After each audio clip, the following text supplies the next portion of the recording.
180 तरुणी, 350 अश्लील व्हिडिओ. हे काय अशोक खरातच प्रकरण नाही, तर महाराष्ट्रातील 2 तरुण मुलांचं हे प्रकरण आहे. धक्कादायक गोष्ट म्हणजे 180 पेक्षा जास्त मुलींबरोबर संबंध ठेवले गेले आणि त्यांचे व्हिडिओ शूट करून सोशल मीडियावर व्हायरल करण्यात आले. पण इथे सर्वात मोठा प्रश्न उभा राहतो. त्या 180 मुली त्यांच्या जाळ्यात गेल्या कशा? नेमकं हे प्रकरण आहे तरी काय? चला सविस्तर जाणून घेऊया या व्हिडिओमधून. आणि चॅनलवर नवीन असाल तर सबस्क्राईब नक्की करा. अमरावती जिल्ह्यातल्या परतावाडा या भागात काही दिवसांपासून एक वेगळीच बेचैनी होती.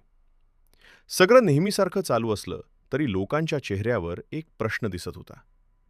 कारण मोबाईलमध्ये काहीतरी असं फिरायला लागलं होतं ज्यानं अनेक कुटुंबांची झोप उडवली होती. सुरुवात अगदी साधी होती. कुणाच्या फोनवर एक व्हिडिओ आला, मग दुसऱ्याच्या, मग तिसऱ्याच्या. लोकांनी सुरुवातीला ते फॉरवर्ड म्हणून घेतलं.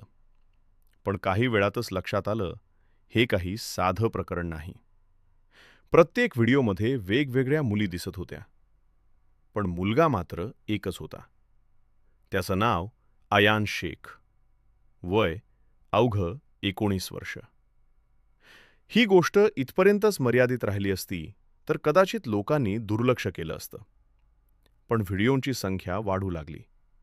ते वेगानं पसरू लागले. व्हॉट्सॲप, इंस्टाग्राम, स्नॅपचॅट, जिथे इंटरनेट होतं तिथे हे व्हिडिओ पोहोचले. सर्वात मोठा धक्का बसला तो त्या मुलींना.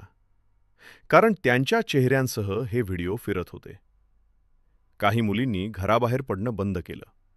काहींनी फोन वापरणं टाळलं. काहींनी कॉलेज सोडण्याचा निर्णय घेतला. कारण एकच, बदनामीची भीती. सुरुवातीला या सगळ्याबद्दल फक्त कुजबूज सुरू होती. कोणीही उघडपणे बोलायला तयार नव्हतं. पण 13 एप्रिलला सगळं बदललं. त्या दिवशी भाजपचे प्रवक्ते शिवराय कुलकर्णी यांनी या प्रकरणावर फेसबुक पोस्ट केली.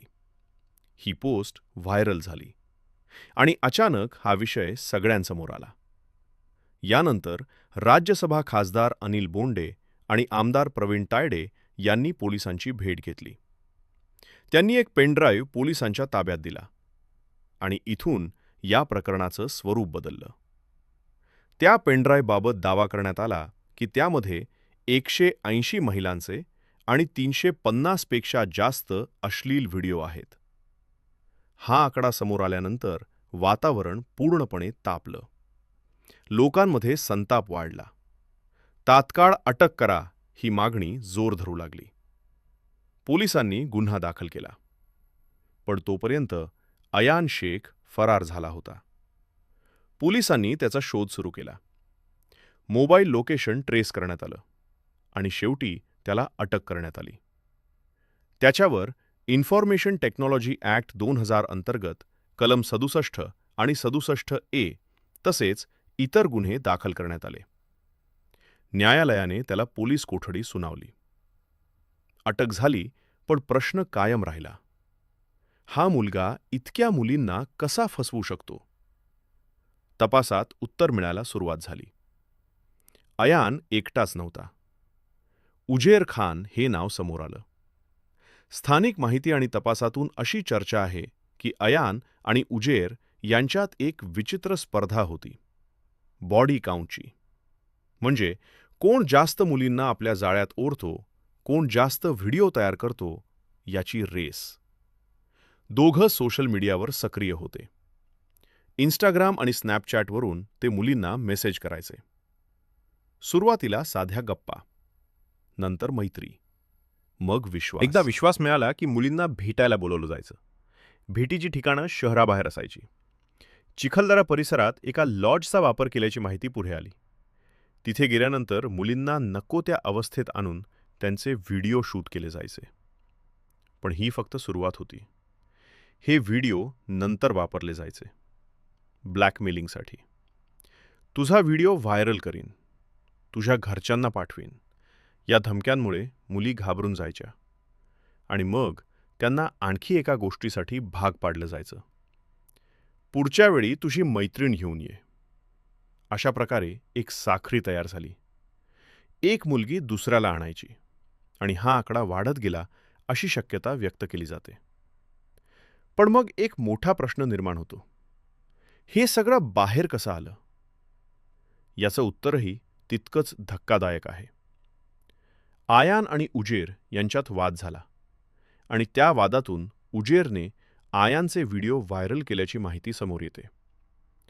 10 एप्रिलपासून हे व्हिडिओ मोठ्या प्रमाणावर पसरायला लागले. पण या व्हायरलमुळे सर्वात जास्त नुकसान झालं ते त्या मुलींचं, ज्यांनी काही चुकीचं केलं नव्हतं, पण त्यांचे चेहरे सर्वांसमोर आले. दरम्यान पोलिसांनी तपास वाढवला. 15 एप्रिलला आयानच्या घरावर बुलडोझर कारवाई करण्यात आली. तपासात आणखी काही नावं समोर आली. उजेर खान, इक्बाल खान, तरबेज खान, तस्लीम खान आणि मोहम्मद सादिक. पोलिसांनी त्यांना ताब्यात घेतलं. त्यांचे मोबाईल जप्त करण्यात आले. जरी डेटा डिलीट केला असला तरी सायबर तज्ज्ञांच्या मदतीने तो पुन्हा मिळवण्याचा प्रयत्न सुरू आहे. अमरावती ग्रामीणचे पोलीस अधीक्षक विशाल आनंद यांनी सांगितलं की आतापर्यंत 18 व्हिडिओ आणि 39 फोटो समोर आले आहेत. पीडितांची संख्या सध्या 8 आहे, पण ती वाढू शकते. काही मुली अल्पवयीन असण्याची शक्यता असल्यामुळे पॉक्सो ॲक्ट अंतर्गतही गुन्हे दाखल करण्यात आले आहेत. सोशल मीडियावरून काही व्हिडिओ हटवण्यात आले आहेत. काही वेबसाईट्सना नोटीस पाठवण्यात आली आहे. या प्रकरणाला आणखी एक वळण मिळालं, राजकीय. आयान शेख हा ऑल इंडिया मजलिसे इत्तेहादुल मुस्लिमीन या पक्षाचा माजी पदाधिकारी असल्याचं समोर आलं. त्याचे फोटो आणि व्हिडिओ समोर आले, ज्यामध्ये तो पक्षाच्या कार्यक्रमांमध्ये दिसत होता. तो असदुद्दीन ओवैसी यांच्या कार्यक्रमातही उपस्थित होता.